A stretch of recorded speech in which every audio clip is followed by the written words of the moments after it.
Welcome back to the Hot Mess to Awesomeness podcast, a show all about inspiring smart, busy women to put their happiness at the top of their to-do list. Join your host and life coach, Dion Thompson, as she chats with amazing women who have figured out how to make their happiness a priority, and more importantly, what it's really like to go from hot mess to awesomeness. And now, on with the show.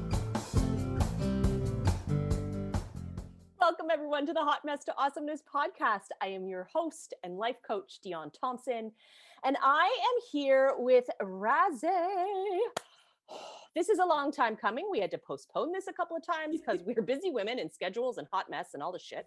So much hot mess. So much hot mess. So Rassy is an oracle, author, and stand-up philosopher. Oh my God, best fucking term ever. She is here. Not my term. I stole that from Mel Brooks, but I love him so much. Well, you know what? He puts a lot of stuff out there that we could borrow. So let's just, yes okay.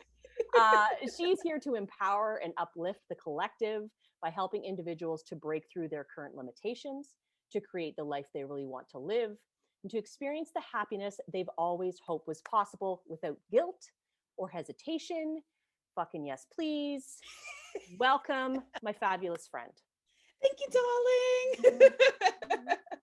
So, Rassy, we met online, as one does nowadays. As everyone does. Yes. And of course, we don't live anywhere near each other. We're in two different countries and all that fun stuff. And it was like, you know when you know? Like, right? you know.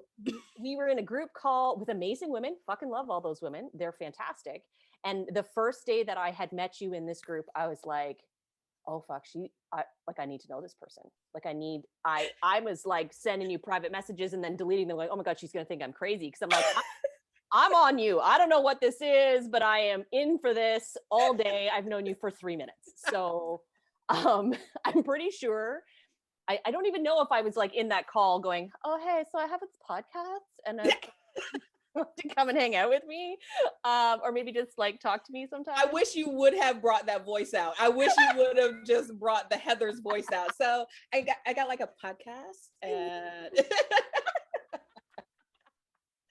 I absolutely captivated by your energy and by your passion and your brilliance. And I kind of want to talk about that makeup table. It's behind you because that looks pretty fucking professional. Anyway, I was absolutely enthralled by your perspective and what you were sharing with that community that we were with.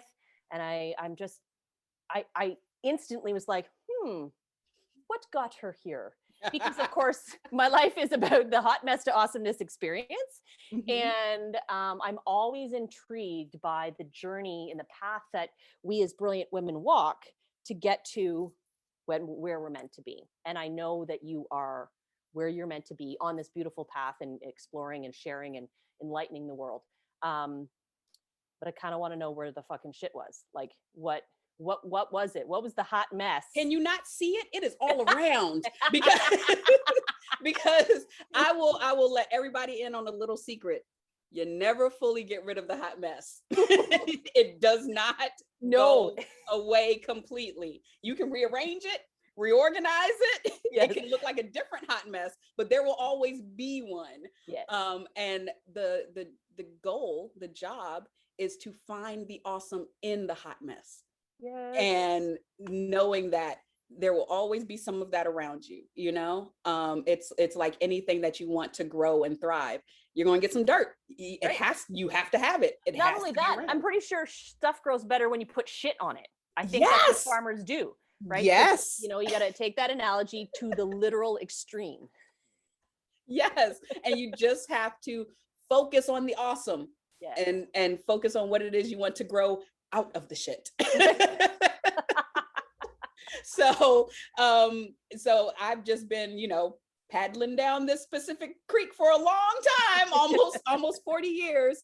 But getting started, I think I found myself in a position that I believe most people find themselves in.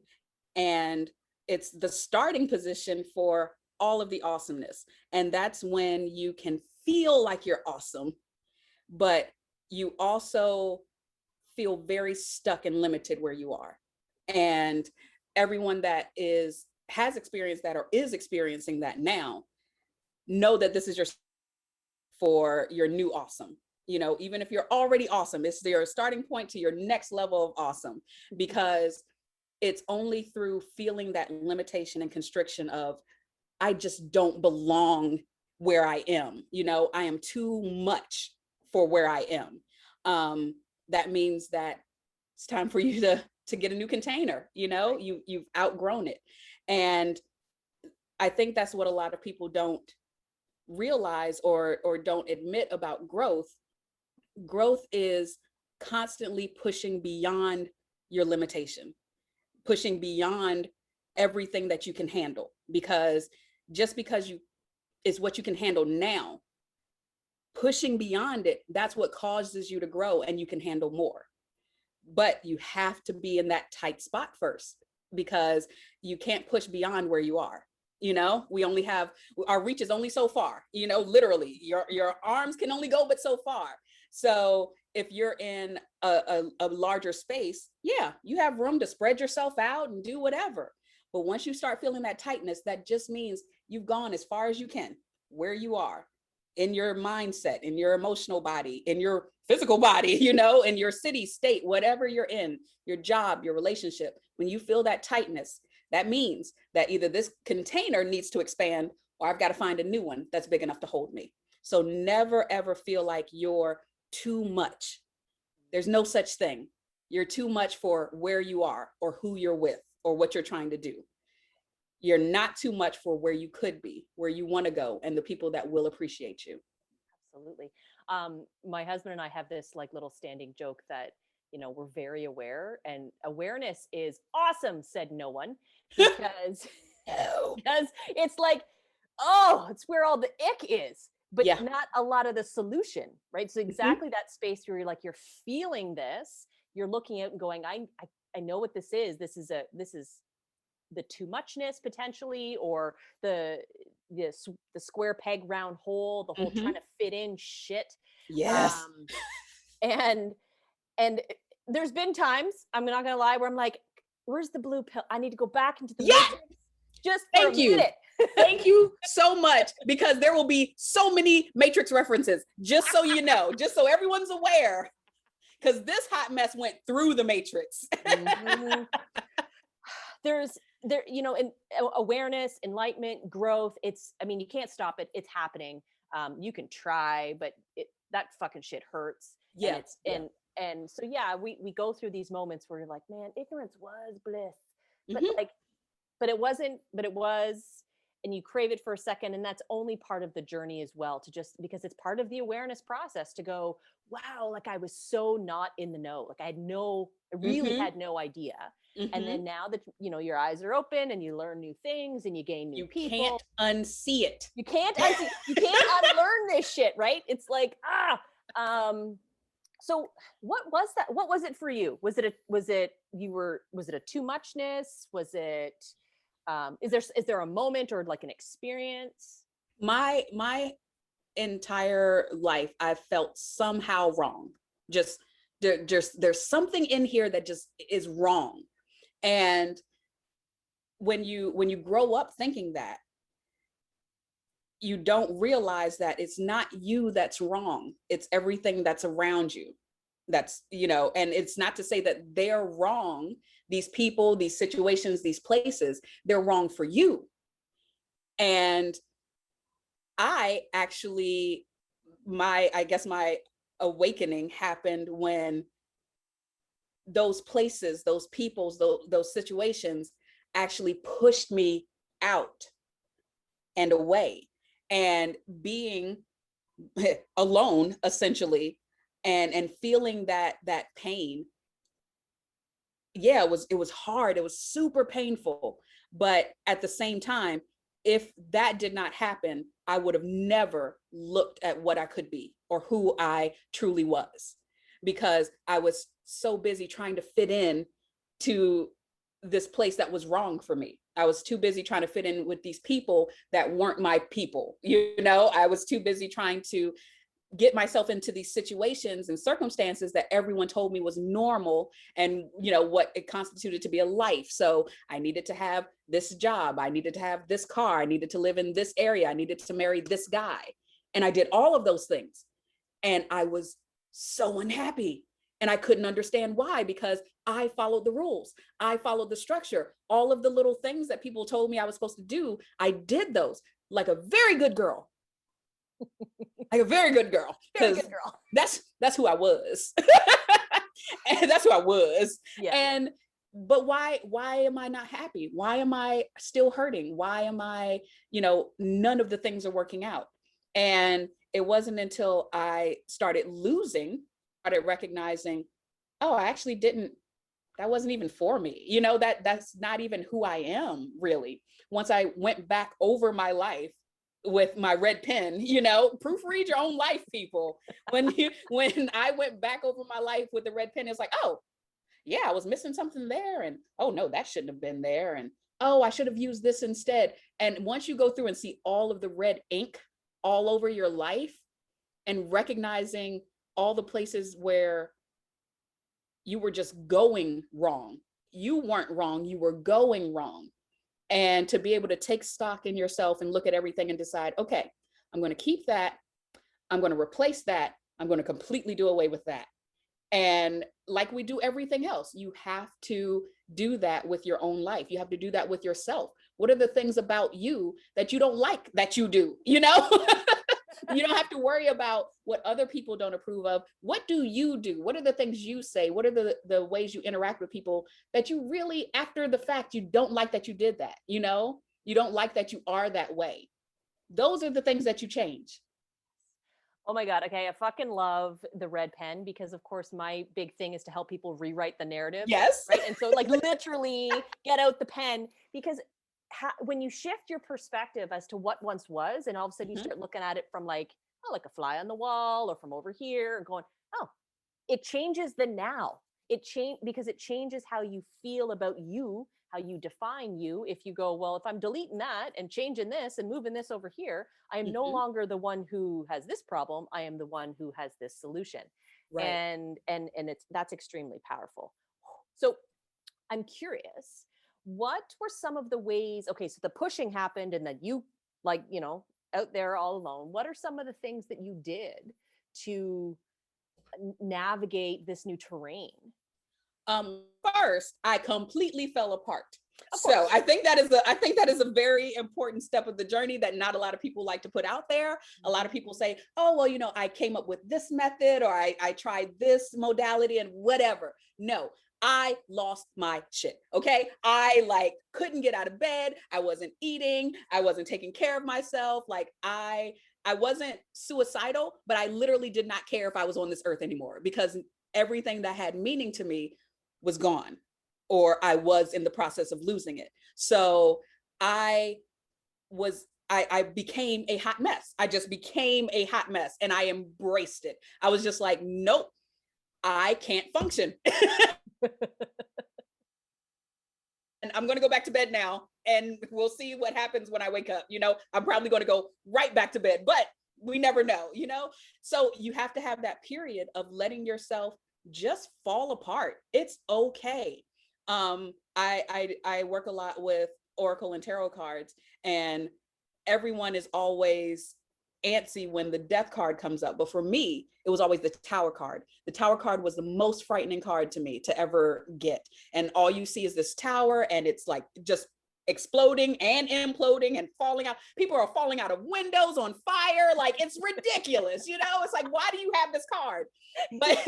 But the card is literally all about that part of the process. Sometimes you have to burn everything down to the foundation and build back up, because everything that you've built is not going to stand, whether it's the test of time, whether it's weather, you know, anything. But what you have already built is not going to carry you through. So you got to knock it down. And people have to allow themselves that time of, okay, everything's shit right now, and I am not handling it very well, and be okay with that, because that starts your that starts your momentum to getting to that breakthrough. That starts you to that point where everything starts tightening around you. That's when the container starts to tighten. That's when everything starts closing in on you. That's when you are at your complete and total limit.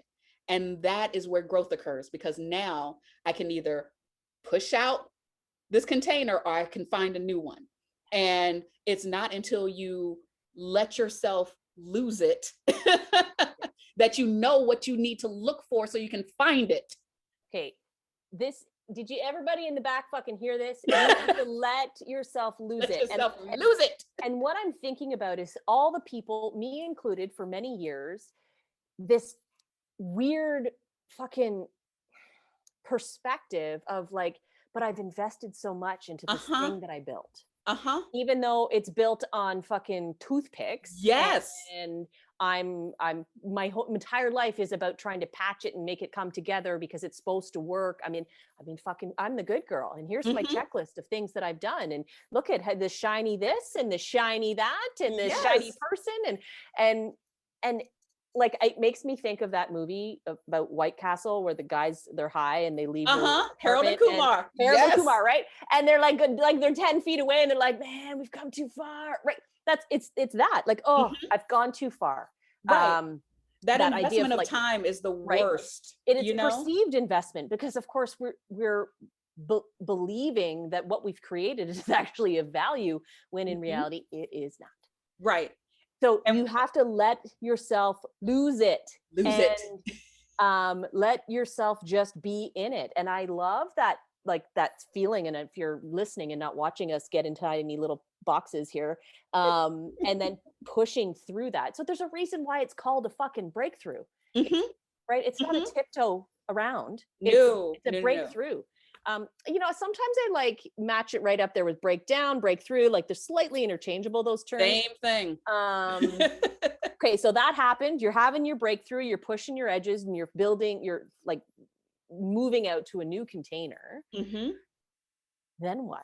Then what happens? So the beautiful thing about it is once you actually break through, your container is not going to come furnished. I will tell you that. So I think that's another thing that people don't realize. They think, oh, you have a breakthrough and then everything falls into place. You know, it's like, oh, there's a gorgeous ottoman. Nice. And, you know, like all of this stuff. No, you're moving into an unfurnished, hot mess of a space. It's just a bigger one.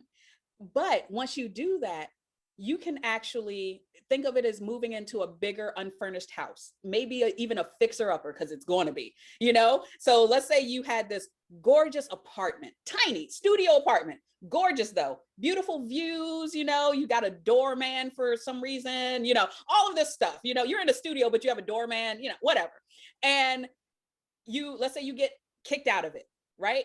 And you have to go into this farmhouse now, and it's kind of run down. You're going to have to do a lot of work to it, but it's a house, like it's a house and it's all yours, and you can do whatever you want to it. There's no, you know, apartment, there's no tenants board. There's no, you know, people you're not renting. This house is yours. And it may look like a hot mess. It may be completely empty with no furnishings, but that gives you the time to take all of your possessions, all of your belongings, all of those boxes that have been in storage because you didn't have anywhere to put them in your studio apartment. You can now open them up and spread everything out and actually see, what do I have? What do I own? How do I want to display it? Where do I want to put it? What's important to me? And you get to build this house, an entire house that, yes, it looks like a hot mess right now, but when you're done with it, it's going to look exactly the way you want it to look because you own it. Oh, that's one of the best analogies I've ever heard for the breakthrough experience. And I think, you know, a lot of people, like you said, you expect all the pretty things and all the things that you've curated in this pretend life that you thought was great. That we have this expectation that we'll just sort of pick that up and move it into the new space. But even if you try to do that, it's not quite right. Nope. Like you could bring a bunch of stuff with you, but it needs to be refurnished, refinished, everything. Like Is kind of like my favorite word. Just everything, rewrite, redo, replace, re-envision. If you have an apartment with a little 2-person bistro table, that's perfect for that apartment. You get a house with a dining room and you try to put that same bistro table in the middle of an actual dining room, it's ridiculous. It doesn't make any sense. So you either need to figure out something else to do with that room, or you need to get something that befits that space. And that's the beauty of the breakthrough. Now you have all this space and you get to get the things that befit you in this new space. So what fit you in your new space? So in my new space, it's funny that I had to get more space in order to create boundaries. You would think that in a smaller container, your boundaries would be very firm and set, but no, usually in a small space, you don't have any boundaries because there's not a lot of space to play with, you know? It's very small. Once you get into a larger space, you can start saying, okay, this is my section for this. This is my room for this. You know, you have a studio apartment, everything's one. Your kitchen, your dining room, your living room, your bedroom, they're all the same thing. You know, the only thing that's really separate in a studio is the bathroom. Maybe, depending on where you are. New York is crazy. I'm just saying. But you get into a house and you have a bedroom, you have a kitchen, all of these different things. So I found boundaries, you know, I found what are the things I'm really interested in? What are the things that I stopped pursuing because, oh, it seemed weird to other people, or my mate didn't like it, or, you know, I didn't have the time or the money or whatever. What are the things that I stopped pursuing that really brought me joy because I was concerned about how it made me look to other people? You start not caring about that, you know? When you're in a smaller space, you're very careful about what you do in that space, how much you mess it up, because, you know, it gets so cluttered so quickly. You get yourself into a bigger space, you get yourself into a bigger container, and you can spread out, you can relax, you can, you know, bring out all of those things that you put away. And emotionally, mentally, there's nothing better, you know, spiritually, there's nothing better than to say, okay, now that I'm here in this huge space all by myself, you know, and I don't have those people around that judged this about me, or anytime I made any mention around this, they kind of got that weird look, or you could feel their guard kind of going up. Without those people around, you get to explore you and what it is you really like, and what it is you really believe, and what it is you really want. Little things. Right? Isn't it crazy? I know that when I first started out after my fourth breakthrough, the big kahuna of it, I remember thinking, I have no idea what I want. Not only that, up until that point, I didn't know it was allowed to want because the container was so small. Right? Yes. So there was no room for want because there was no room for there was no room for me in my own life. And then that came about and it's like, oh, what do I want? And starting to explore, like you said, I'm starting to unpack some of these boxes that I'd put away a long time ago and going, what? So I know what I went and dove into and explored, and there was a lot of creativity. There was a lot of art. There was a lot of, I would say new again things, because it wasn't 100% new, but things that I'd sort of forgotten. What did you reintroduce back into your world that you'd sort of shied away from because of the container being too small? I reintroduced my bigness, my extra. I have always been very extra. Look at my bedroom. I mean, I have always been very extra, and it was always met with condemnation, you know, just, oh my God, why is everything just got to be so much? Why can't you just do simple things? I'm not a simple chick. Period. You know, I love so many different things, and I don't fit into any of these boxes. You can't say, oh, she's a, and fill in the blank. There is no word for who the fuck I am. There is not a word other than Rassy. I was going to say, is that where Rassy came from? Because of course that is definitely a moniker. It's definitely a definer. Yeah. But it was one you chose and must hold in. You can't, and you know, someone might look at a screenshot and say, oh, she's kind of got like a gothic thing going. So, but you can't call me that. I'm not in a box. We leave this room, you're going to see other colors and other patterns and other things. I love so much stuff that the small people, circumstances, places that I found myself in, they couldn't understand that. They were very used to, we're in a very small space, so we pick one thing that we really like and we're devoted to that one thing. And I loved exploring. So that was what I brought out. I brought out my bigness. I brought out my exploration. I want to hear about this. Ooh, that sounds interesting. Let's pursue that for a little bit, without saying, you have to have an end game for this. If you're going to go this way, what are you intending to do with it? Nothing. I just want to see. I just want to play. I just want to have fun. So I really brought that out, especially spiritually.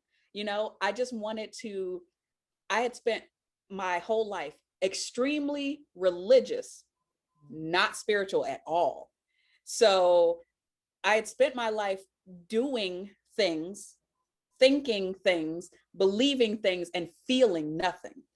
And so I wanted to figure out, okay, I don't know what's out there. I don't know where we come from. I don't know how everything got started.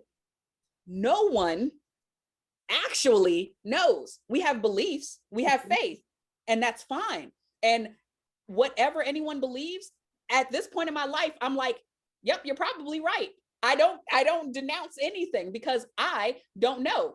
At the end of all of this, I'm going to see if I can speak to a manager and, fill out a comment card or two. I have suggestions, but but I don't know. And I spent most of my life saying, yes, I know exactly what happened. I know exactly how everything came to be, and I know what we're supposed to do and everything, but I connected to nothing.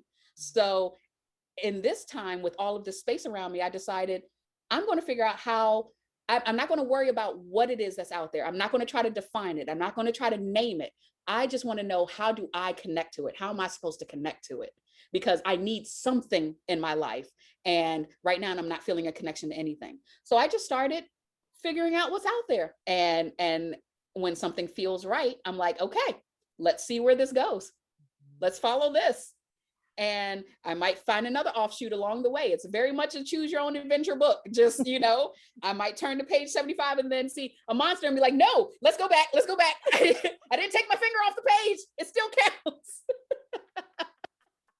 I fucking love the choose your own adventure analogy. That I really think that we get into these ideas that something is prescribed, like there's this really defined rut that we're supposed to follow along, when in reality, you can do whatever the fuck you want.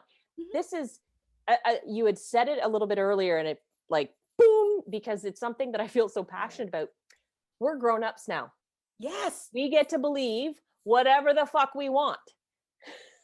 and I think that it's like I know that it's not modeled necessarily all the time. I know that the grownups in our lives when we were young weren't necessarily doing that, right, and exercising that or articulating. They do a lot of, I'm the grownup, I can tell you what to do, but never it's never really, you get to this point where you're like, maybe I don't like that. And right, maybe I could do something different. And maybe I would still be accepted, loved, and valued and worthy. Wouldn't that be a fucking thing?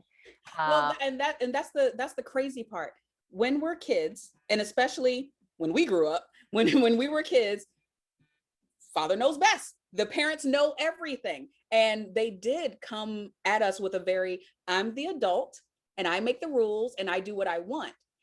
The problem is, at some point, we too became adults, but we still stayed children in that someone else needs to tell me what to do. Someone needs to tell me that what I'm doing is right. Someone needs to tell me that what I'm doing is okay, and that because I'm doing it, I'm okay and I'm worthy. And we forgot that that same rule that applied to them can apply to us because we are now adults. And I think that, of course, there's a lot of levels of conditioning and oppression, patriarchy. We could fucking go down that road for a couple of days, around the specific narrative for women. Yes. And, although I look at my mother, she was a personally empowered person, but it was clear to me she was the outlier. Like she was going against the grain. Yep. And, there was this constant struggle for me personally, where she was doing what she could, was still, to be honest, not living into her potential at all. Right. Saying that I could be anything into a world where that I was supposed to be very little. Yes. And so it was like this crazy shitstorm trying to maneuver between what my soul knew, what my mom in her own dichotomy of life was trying to put out into the world, and then society. It's a fucking shit show. And so, it wasn't clear that I am autonomous, not attached, other than energetically, but not attached to any other being here. I can do whatever I want. It is the most freeing thing ever. And that, for me, breakthrough means like, it's off me. And it sneaks up on you. A lot of people think that you come to this epiphany and you're just like, oh, that's right. You don't come to that epiphany until you do it. And it's usually something very small. It's so weird sometimes. It's something very small that you'll do, and then you'll go, oh, I did something that I wanted to do, didn't think about anybody else, and just did it. And the world so far seems to still be spinning and standing.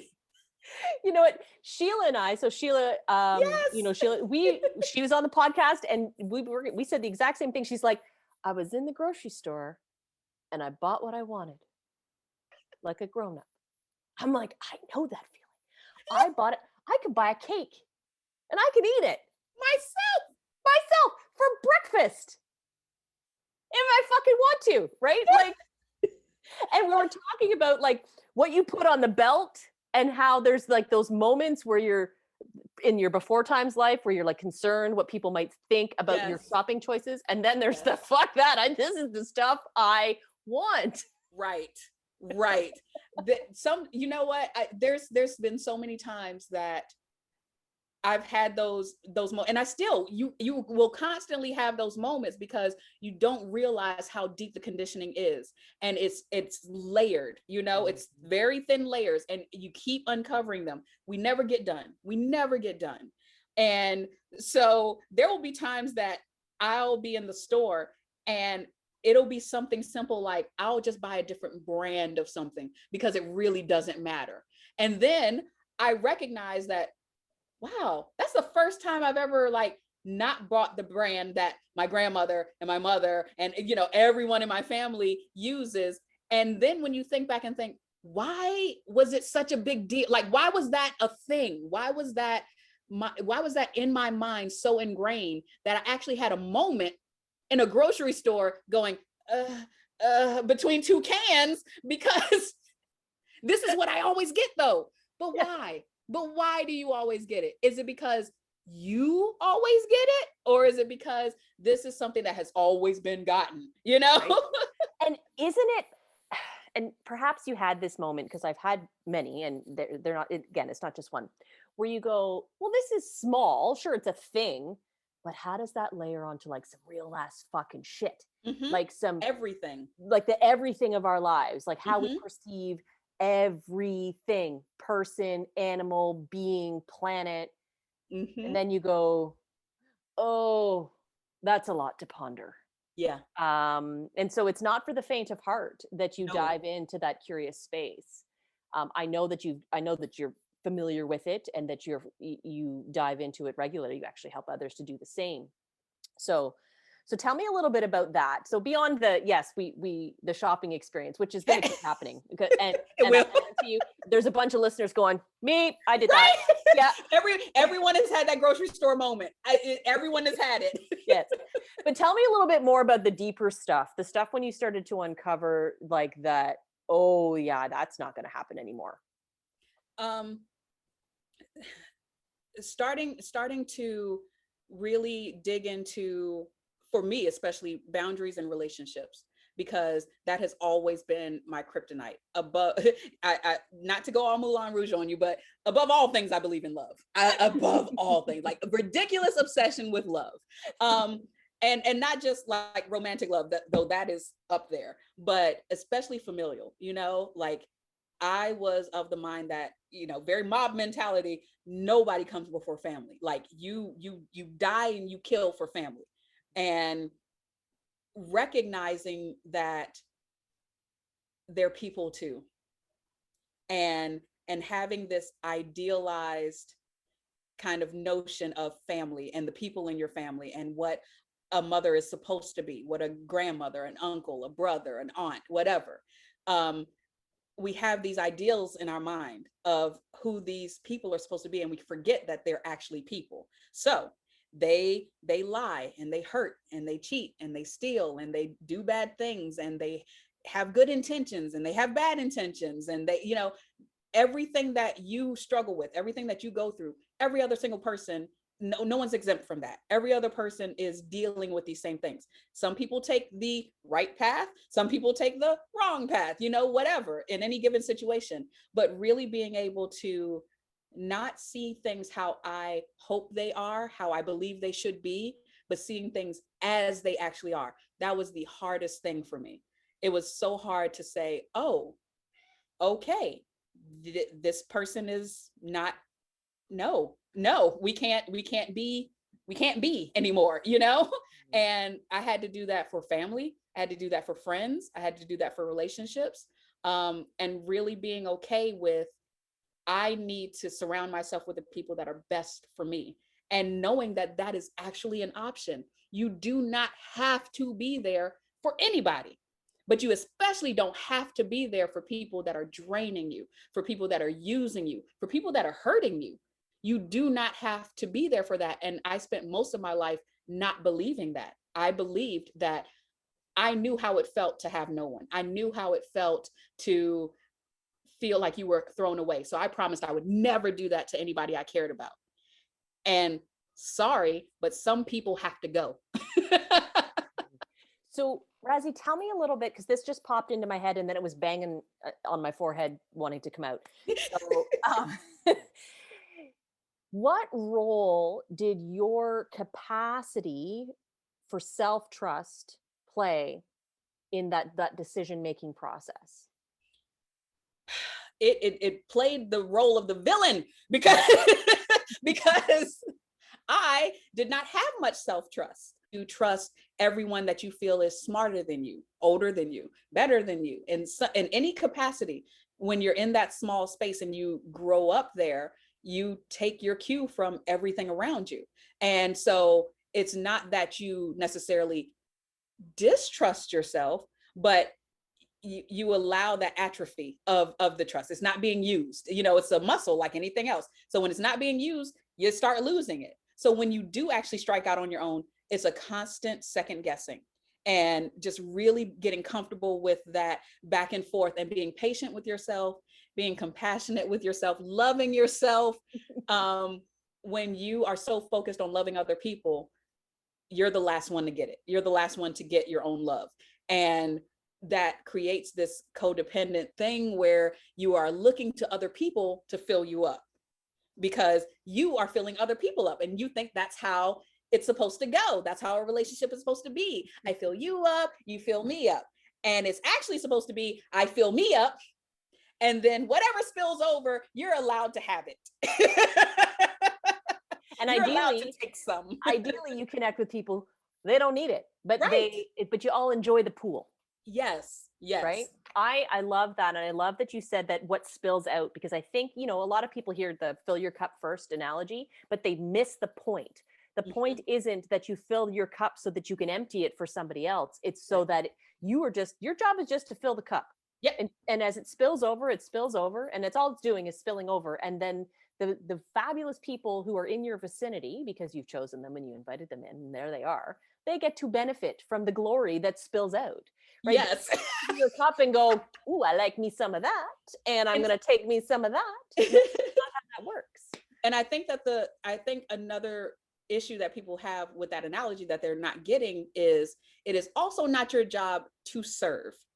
It's not your job to serve the cups up, because most empaths, most people that are like us, we're just like, oh, here's a cup for you, and here's a cup for you. But we don't recognize that not everybody's thirsty, but everybody will take a cup. So you're emptying yourself out, and not everybody needs a drink.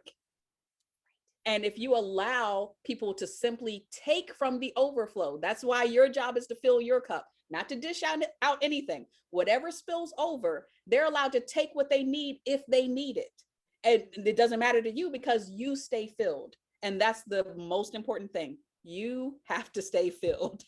And the reciprocity in that, of course, so, fill your cup first, fill it with what, right? And that's okay, so you could be filling from the spillover of the other beautiful, powerful, whole humans that you are pulling in, and from your own creative center, and from the experiences that bring you joy, right? So that might be something that people would question, because we say it all the time, well, fill your cup first. Well, number one, if you didn't know you were allowed to want, and then didn't know what you wanted, so what do you fill the cup with? But most people misinterpret, and they start filling their cup with other people's joy. But again, it comes back to that serve thing. Like, well, I just did this for them, and then they were happy, and that fills me up. No, that's not what's happening. No, it does not. It's not. It does not. It's a lovely little chemical reaction that happens, and that's great, but it's very fleeting. and then it's actually draining, right? Because like you said, it's fleeting, so it leaves. I like to ask people, like potential clients and other people in my life, like, what makes you happy? And then before they answer, I'm like, that doesn't involve any other human. Right. And they go, oh. Especially the moms, right? Yes. We have that. Oh, my little Tyler is the best, and I just love having tea with him. And stop it. Okay, so you had the breakthrough, the loss of all of it, and letting it all go, and letting it fall apart, and all of those pieces, and then reconnecting or connecting to something that mattered to you from a spiritual component. Learned how to keep your cup full in a fully independent up to interdependent state, well beyond the codependent yuckiness that is really where we all start. And so what's happening now? What's transpiring in the Rassy world? Right now, I am seeing all of these beautiful paths laid out in front of me. And I am trying to figure out which one I want to go down first, and trying to see where they can all connect in the future, because I'm going to explore all of them. But I really want to help as many people as possible that have been where I've been get to somewhere similar to where I am, which is a much better place. And so I've been trying to figure out the best way to do that en masse, so I've been getting more into speaking, public speaking, and just workshops and summits and things like that, where I can help as many people as possible in a short amount of time, because I'm not a very patient person. I've learned that about myself on this journey. I don't like to wait for the things. So I'm just trying to impact as many people as possible, uplifting, and just letting people know it is okay to want. It is okay to want the things that you want, and like the things that you like, and actually pursue the life that you want. And many of us are pursuing the life that other people told us we're supposed to want. And we're wondering why it's so hard. We're wondering why it doesn't feel fulfilling. We're wondering, when is the end going to come? When am I actually going to be in that place where I'm just like, okay, you're not gonna, because you're going down the wrong road. It's not your road.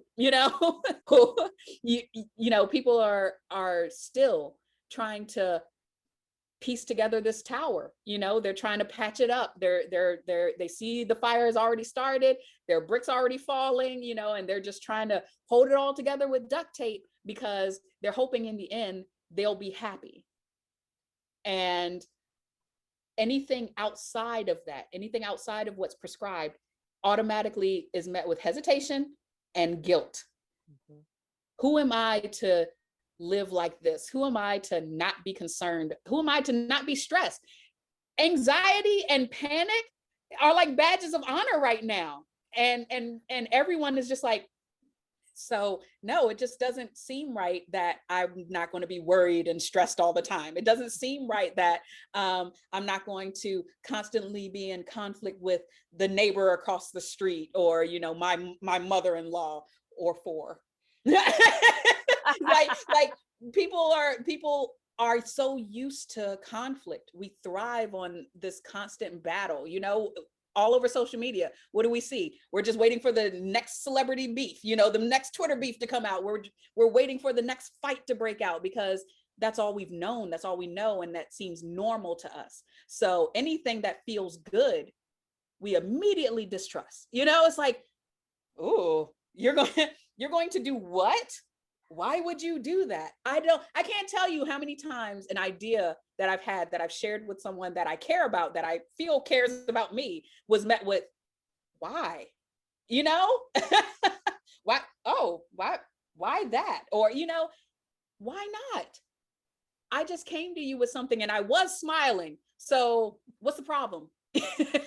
Right. It isn't allowed to just be. And that, I think it's Brene who had said that joy is the most vulnerable feeling, and that as a result, we shoo it away as fast as we possibly can. Yes. Right. So when we are in a state of joy, it's milliseconds before we start going, when's the other shoe going to drop? Something bad's going to happen. Because like you said, we're just so conditioned and we normalized that things are hard, that they hurt, that everything's complicated and it's stressful. Yes. And then our physiology, the response to that conditioning, what you practice, you get good at. So we're fucking masters at feeling those feelings. And then our body starts to be concerned if we want to stop feeling those feelings. And then, we run into these challenges where we may start to do some of this uncovering work and start to unfold and start to unpack. And maybe even get comfortable with the idea of being happy. And then you run into that next person who's like, I have not done that work. And what you're doing is fucking scary, because my entire system is still run at this stress level. And I'm good at this. And so when you challenge me, it's uncomfortable. Of course, It's uncomfortable because now you got to grow a few new brain cells, or you have to refire some that you haven't been using in a really long time. Or you have to go away. Yeah.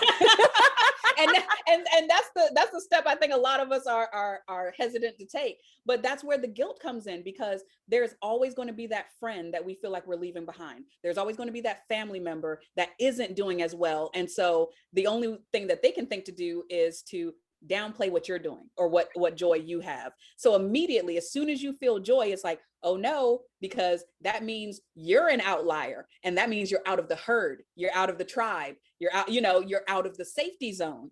And when you make other people uncomfortable, how long is it before they turn on you and you're back in that feeling that you had before? It always takes us back. You remember how you felt when everyone turned you out, when everyone pushed you away? You know how that felt. You're heading for that again because you're making waves. They're going to kick you off the boat. And sometimes those people just need to go. Yeah. Because there are billions of others on this planet. That's the thing to remember, right? So we get so very like in those small containers, we believe that what we're looking at is all there is. This is my community, my town, my family, whatever that might be, the organizations that we affiliate with. Forgetting, like we forget that even with this global digital world where I can access anybody at any time, anywhere on this planet, or even off the planet if they happen to be out there, I forget that there are others out there who do not match this system. So there are more people just like me, or who align with or connect with or trust in me and all my beingness. That's a really, really big deal. So I love that you are walking many paths and quickly, and we got no time to dawdle here. Yeah, no. Yeah, and that you are sharing this with the world. It's such an important message, one I completely align with, and again, could be why within milliseconds I was like, I fucking love this person. So how is there a way for people to work with you in and connect more fully with you? I mean, I'll share all the links on how to Yeah. contact you and all of that, but Yeah. is there anything that you would like to share with the listeners on what it would be like to experience a little Rassy for themselves? Well, a little Rassy goes a long way, I'll tell you that. A dab will do you, but I've a few things going on. So I still do readings. I love doing readings, and my readings are very different than the norm. It's more, I actually call it coaching with cards. It's less of just a straight up, reading, and it's more of, hey, we're going to get into your energy. We're going to show you where you are, and it's not me telling you, oh, this, and this are going to happen. It's me telling you where you are, the things that are going on around you, the things that you have, going on within you, and giving you a little bit of a shift in perspective on how you can move forward. So I get people to their next level, wherever that is. So if your next level is down here, I'll get you there. If your next level is up here, I can get you there, because it's not about the level, it's about your personal breakthrough. And so that is all internal. And I am really good at connecting dots and building bridges. So I get people to their aha moments. Beyond that, I just started a club on Clubhouse. So starting to bring up some more of these topics and get some discussions going, getting people comfortable just talking about these things and recognizing that they're not alone. That's the biggest deterrent for anyone to step into their own truth, their own power, their own best life. There are so many people that feel exactly like you feel. There are so many people that are in situations so similar to yours. There are so many people that will and can understand you. And once people recognize that, I think we'll be a little bit more open to saying, okay, I know we're all supposed to think this and feel this, but I also kind of think this. And it's okay to be shy at first and just, to drop something out there and run back to your corner. It's cool, because all you need is for somebody to pick it up and be like, oh, I recognize this. I have one of these, and then that helps bring you out a little bit more, because it's not about fitting into whatever's around you. It's about finding where you fit. So you don't have to be the square peg in the round hole. Find a square hole. There are square holes everywhere. I'm a huge square hole. Just find the places where you fit, but you're not going to be able to do that until you figure out your shape. Figure out your shape, figure out your size, figure out who you are. And then you will find the perfect place that you fit in, and it's just all nice and snug and it's perfect. And then you'll break out of that one. And the more that I love that when you dive into this work, when you acknowledge and you go beyond the awareness and forget the matrix and just start doing your own thing, the next go around, right? So I believe that life is a spiral. So you're going up the next rung. You're like, oh, I've been here. Not only that, you can start getting good at the breakthrough moments. You get good at living on the fringe, right? You get good at that, in that space of embracing the unknown and being open to, like, seeking out uncertain situations. Yes. Like, I talk to people about this, about that sort of, for me, that's that echelon work. Like you started right at the beginning of like radical acceptance, man. I'm just taking this. This is just, get it, to the place where you're like, give me some more unknown. What's the next challenge? Right. I'm super excited. Right. So I love that you are coaching people through the energy work and the spiritual work that you're doing. Such a powerful space, and a great, connection point, like such a human way, right? It's not just, okay, this is the academic, or even this is like my experience, or it's really profound. It's almost like a holistic body experience. The thing that I've realized is that there is no such thing as the unknown. There really isn't. We think that there is, because we haven't experienced a particular thing, but it is all the same thing, because you'll notice the cycle of feelings. You'll notice that, oh my God, it just feels like everything's closing in on me and I don't know what to do next. And I thought I could handle this and I really, really can't. And then you break through. And you're just like, oh, okay. It's known to you. At that moment, it's known to you. And then when you keep going, you're going to still find yourself at a place. Now it's going to be a completely different place. This feels uncomfortable and really super tight. And I thought I had this under control. You'll recognize how many times you say that to yourself. I thought I had this figured out. I thought I had this under control. You do. You already did it. You're just going to do it again for a completely different situation. Yeah. There is no unknown. Anything that we do, it's already inside of us. So at some level, you do know it. Awesome. I love that. I love fucking everything about this conversation. I love you. I'm so grateful for. I love you. I'm so grateful for your time, and I'm glad we finally made this work after we schedule and this and this.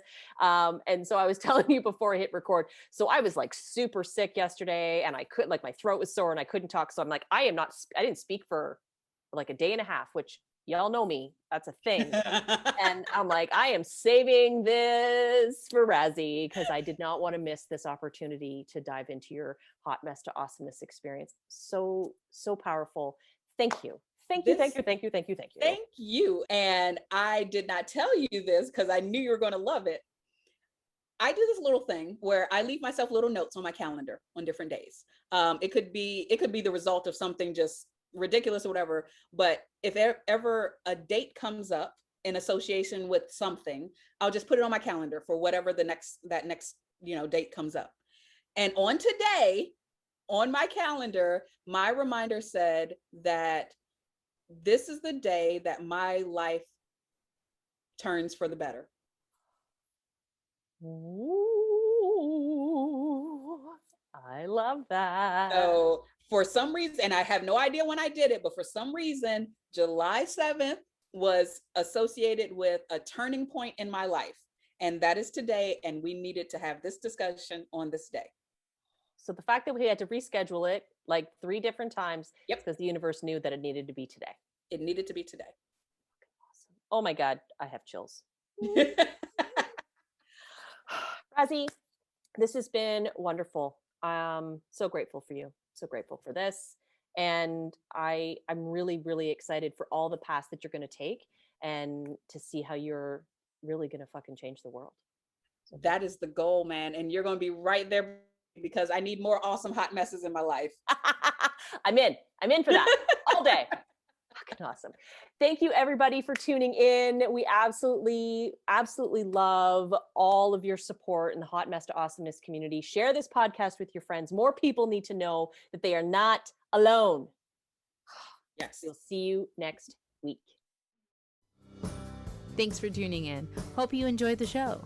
Join Dion again next week to learn more about what you can do to go from hot mess to awesomeness.